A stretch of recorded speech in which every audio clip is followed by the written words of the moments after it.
Hello investor. आपका स्वागत है मेरे इस चैनल स्टॉक मार्केट इनसाइड में। अगर चैनल पर नए हो तो चैनल को सब्सक्राइब कर लेना और साथ ही में बेल आइकन प्रेस कर देना so that you never miss any investing inside. दोस्तों, आज के वीडियो में हम बात करेंगे डूज एंड डोंट्स को लेकर। अब ये फ्रेमवर्क बेस्ड वीडियो होगा और जैसा कि मैंने अपने पिछले वीडियो में डिस्कस किया था, डूज और डोंट्स को लेकर एक वीडियो अपलोड भी हो चुका है। चाहे तो आप उस वीडियो को भी चेकआउट कर सकते हो, मैंने प्लेलिस्ट भी बनाई हुई है। यहाँ पर हम कोशिश कर रहे हैं कि डूज और डोंट्स यानी जो चीजें आपको स्टॉक मार्केट में करनी चाहिए और जो चीजें नहीं करनी चाहिए, एज ए इन्वेस्टर अवॉइड करनी चाहिए, इसे हम डिस्कस करें और एक जगह कंपाइल करने की कोशिश करें। दोस्तों, जैसा कि आपने एक चीज ऑब्जर्व की होगी, इस चैनल पर मैंने अभी तक कोई भी कॉल टिप या रिकमेंडेशन नहीं दी है किसी भी स्टॉक को लेकर। दोस्तों, आगे बढ़ने से पहले एक डिस्क्लेमर भी देना चाहूंगा, ये चैनल सिर्फ इंफॉर्मेशन और एजुकेशन पर्पस के लिए है। इस चैनल पर आपको कोई भी कॉल टिप या रिकमेंडेशन नहीं दी जा रही है। ये चैनल आपको होने वाले किसी भी तरह के फाइनेंशियल प्रॉफिट या लॉस की जिम्मेदारी नहीं लेता। कोई भी डिसीजन लेने से पहले अपने करंट फाइनेंशियल सिचुएशन को एनालाइज कर लेना और उसके साथ इस वीडियो में जो जो इन्फॉर्मेशन प्रोवाइड की है उसे भी एनालाइज कर लेना और उसके बाद ही कोई वेल इन्फॉर्म डिसीजन ले लेना। तो इसी डिस्क्लेमर के साथ शुरू करते हैं आज का वीडियो। दोस्तों, आप में से काफी सारे लोग स्टॉक मार्केट में निवेश करते हैं। निवेश का पीछे का एक मेजर रीजन होता है किसी तरह से स्टॉक मार्केट से एक ऐसी वेल्थ क्रिएट की जाए जो आपको रिटायरमेंट प्लानिंग में आसानी हो, जिसकी वजह से आपको रिटायरमेंट प्लानिंग करना आसान हो।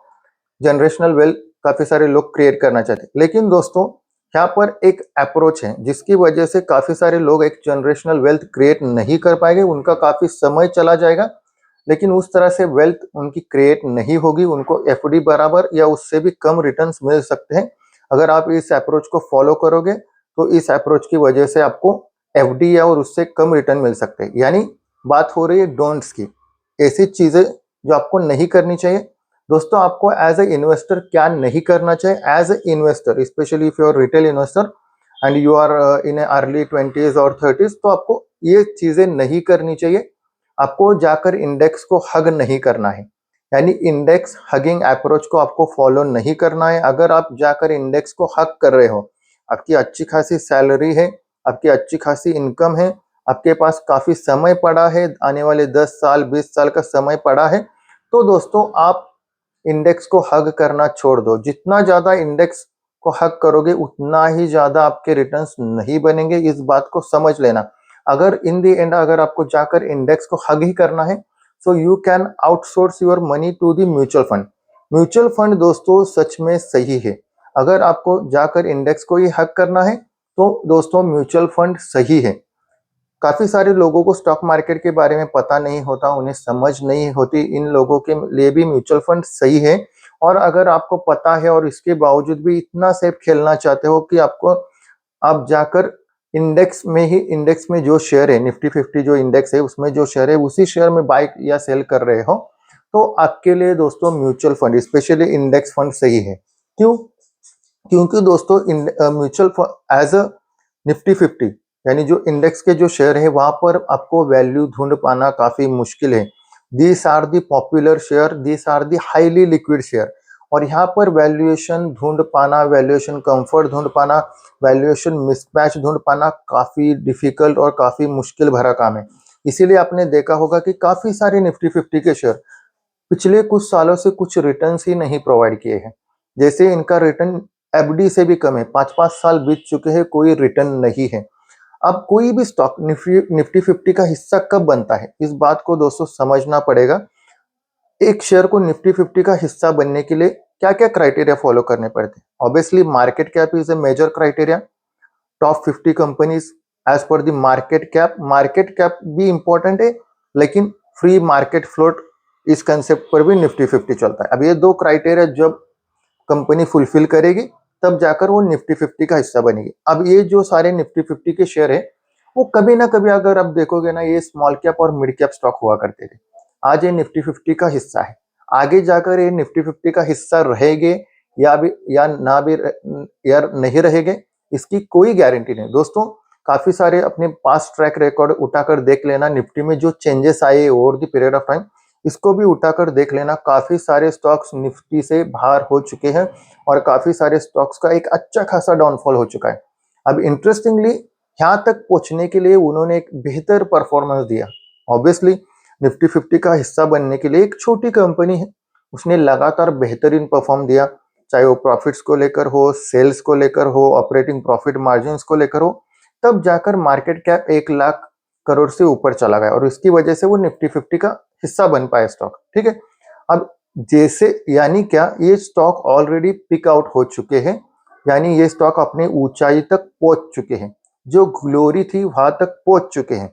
अभी काफी सारे स्टॉक यहाँ से they will fall from the grace, क्योंकि दोस्तों इंडिया में अगर बिजनेस साइकिल, बिजनेस मॉडल और बिजनेस लाइफ स्पैन को चेकआउट करोगे तो इंटरेस्टिंगली एक पैटर्न उभर रहा है। क्या है वो पैटर्न? अगर average life span of any business through out the world देखोगे ना, तो over the period of time ये एवरेज लाइफ स्पैन घट रहा है। पहले 40-50 साल बिजनेस इंटैक्ट रहा करते थे, लेकिन अब अगर देखोगे तो average life span of any business through out the world is 20 years. अब 20 ईयर्स में के भी इन स्टॉक्स ने काफी सारे ईयर बिता लिए हैं एज अ ग्लोरीफाइड ईयर। इतने ईयर इन्होंने ग्लोरी से बिता लिए हैं। अब अगर ये ग्रेस से नीचे गिर गए, once they start falling from the top, आप सोच सकते हो किस तरह का आपका वेल्थ डिस्ट्रॉय भी हो सकती है। इस बात को ध्यान रखना, यानी रिस्क यहाँ पर ज्यादा है। काफी सारे लोग ये सोचते हैं कि निफ्टी 50 के स्टॉक्स में रिस्क कम है। नहीं दोस्तों, यहाँ पर रिस्क कंपैरेटिवली ज्यादा है compare to the small cap और मिड कैप स्टॉक। क्योंकि दोस्तों यहाँ पर अगर अर्निंग पॉजिटिव आई, सारी चीजें पॉजिटिव हुई, फिर भी आपको वैल्यूएशन कंफर्ट यहाँ पर ढूंढ पाना मुश्किल है, क्योंकि हर कोई इन्हें ट्रैक कर रहा है, हर किसी के रडार पर यही स्टॉक्स है। लेकिन काफी सारे स्मॉल कैप और मिड कैप स्टॉक्स है, यहाँ पर वैल्यूएशन कंफर्ट बनता है, वैल्यूएशन मिसमैच होते हैं, यहाँ पर एक अपॉर्चुनिटी बनती है, यहाँ पर उतनी अपॉर्चुनिटी ढूंढ पाना मुश्किल है। यानी क्या, रिस्क काफी ज्यादा है, रिवॉर्ड कंपैरेटिवली कम है, इस बात को समझो। अभी मैंने इंडेक्स हगिंग अप्रोच क्यों कहा और म्यूचुअल फंड सही है क्यों कहा? दोस्तों काफी सारे म्यूचुअल फंड स्कीम्स उठाकर देख लेना, चाहे वो small cap mutual fund scheme हो, large cap mutual fund scheme हो, mid cap mutual fund scheme हो, flexi cap mutual fund scheme हो, या कोई इंडेक्स फंड हो, ये क्या करते हैं, जाकर इंडेक्स को हक करते हैं। यानी यहाँ के फंड मैनेजर क्या करते हैं, जाएंगे और इनकी टॉप होल्डिंग उठाकर देख लेना, काफी सारे निफ्टी 50 के स्टॉक्स ही आपको देखने को मिलेंगे। यानी they keep on buying Nifty 50 stocks. कहने को तो है स्मॉल कैप, लेकिन जो मेजर टॉप होल्डिंग है, या तो HDFC बैंक की देखने को मिलेगी, या तो रिलायंस इंडस्ट्री की देखने को मिलेगी, या वही घिसे पिटे पुराने स्टॉक्स की देखने को मिलेगी जिन्होंने ऑलरेडी ग्लोरी को अचीव किया है। अब एज ए फंड मैनेजर वो उनकी लिमिटेशन है, क्योंकि कोई भी फंड के लिए सेबी द्वारा लिमिटेशन सेट किए जाते हैं। काफी लिमिटेशंस होती है दोस्तों, उस लिमिटेशन, उस मर्यादित दायरे के अंदर रहकर फंड मैनेजर को काम करना पड़ता है। एंड जहां पर निफ्टी 50 के स्टॉक्स की बात की जाए दोस्तों, तो यहाँ पर एक कंफर्ट प्रोवाइड होता है, यानी कोजी कंफर्ट। काफी सारे फंड मैनेजर एक दूसरे को कॉपी करते हैं।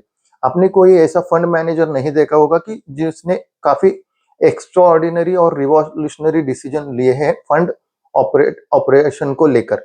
कोई भी फंड मैनेजर दोस्तों आउट ऑफ द बॉक्स नहीं जाएगा, क्योंकि जैसे ये आउट ऑफ द बॉक्स चले गए और इनका परफॉर्मेंस उस तरह से जस्टिफाई नहीं कर पाया, तो एज अ फंड मैनेजर उनकी नौकरी भी जा सकती है।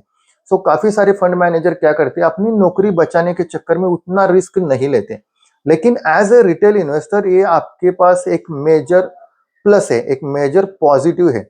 अगर इस पॉजिटिव को भी आप खो दोगे, यानी इंडेक्स को हक करके, तो what is the difference between the fund manager और between the you? As a fund manager I can understand there is no option other than hugging the index. लेकिन आप क्यों हक करना चाह रहे हो इंडेक्स को? इस बात को समझो। अगर आपको इंडेक्स ही हक करना है, you can by the mutual fund, special index fund. क्योंकि यहाँ पर इंडेक्स फंड क्या करता है, इंडेक्स फंड निफ्टी 50 को मिमिक करता है। कोई स्टॉक्स अगर निफ्टी 50 से बाहर चला जाएगा, तो वो फंड से भी ऑटोमेटिकली बाहर चला जाएगा। यानी निफ्टी को क्लोजली मॉनिटर करता है, और जिस तरह से निफ्टी के रिटर्न मिलेंगे उस तरह से आपको रिटर्न मिलेंगे। यानी यहाँ पर आपको कोई रिस्क नहीं है, या फिर काफी आपके सारे एफर्ट्स बच जाएंगे। तो इसीलिए मैं कहता हूँ जो इंडेक्स को हक करना चाहते हैं उनके लिए म्यूचुअल फंड सही है। सेकेंड डोंट क्या है दोस्तों, आपको इतना भी ज्यादा रिस्क नहीं लेना है कि आप दूसरा रिस्क लेने के काबिल ही ना बचो। रिस्क गलती करो, रिस्क लो, लेकिन ऐसी भी गलती मत करो, ऐसी भी रिस्क ना लो कि दूसरी गलती करने के लायक ही ना बचो। काफी सारे लोग क्या करते हैं, पेनी स्टॉक्स के पीछे भागते हैं, और इनकी पेनी स्टॉक्स की जो कंसेप्ट है, संकल्पना है, वो भी बिल्कुल गलत है। यहाँ पर शेयर प्राइस को लेकर वो पेनी स्टॉक्स को पेनी स्टॉक डिफाइन करते हैं, लेकिन ऐसा नहीं होता दोस्तों। पेनी स्टॉक का सीधा साफ मतलब है जिन कंपनियों का मार्केट कैप 500 करोड़ से नीचे है, 500 करोड़ से नीचे है, उन्हें आप पेनी स्टॉक या माइक्रो कैप या नैनो कैप स्टॉक्स कह सकते हो। लेकिन दोस्तों, जस्ट बिकॉज किसी शेयर का प्राइस 10 रुपए से नीचे है, 100 रुपए से नीचे है, that does not make them A penny stock. इस बात को ध्यान में रखना। काफी सारे स्टॉक्स प्राइजेस देखोगे, जैसे आप देखोगे रिलायंस पावर, काफी सारे लोग कहेंगे पेनी स्टॉक है क्योंकि 40 के आसपास शेयर प्राइस है। Suzlon energy, this is again not a penny stock. Penny stock की डेफिनेशन को सही ढंग से समझो। काफी सारे लोग क्या करते हैं, काफी सारे इलिक्विड शेयर अपने पोर्टफोलियो में भरते हैं, यानी यहाँ पर लिक्विडिटी कुछ भी नहीं होती। काफी सालों तक शेयर ट्रेड ही नहीं करते। आपको रिस्क लेनी है, लेकिन ऐसी भी रिस्क नहीं लेनी कि यहाँ से अगर आप गिर जाओ या आपके हाथ से मिस्टेक हो जाए तो दूसरी मिस्टेक करने के लिए आप जिंदा ही ना बचो। इस बात को ध्यान में रखना। दोस्तों, आज के वीडियो में बस इतना ही। अगर वीडियो पसंद आया हो तो चैनल को सब्सक्राइब कर लेना और साथ ही में बेल आइकन प्रेस कर देना, so that you never miss any investing insight. Thank you all for watching. I will see you soon, hopefully in the next video.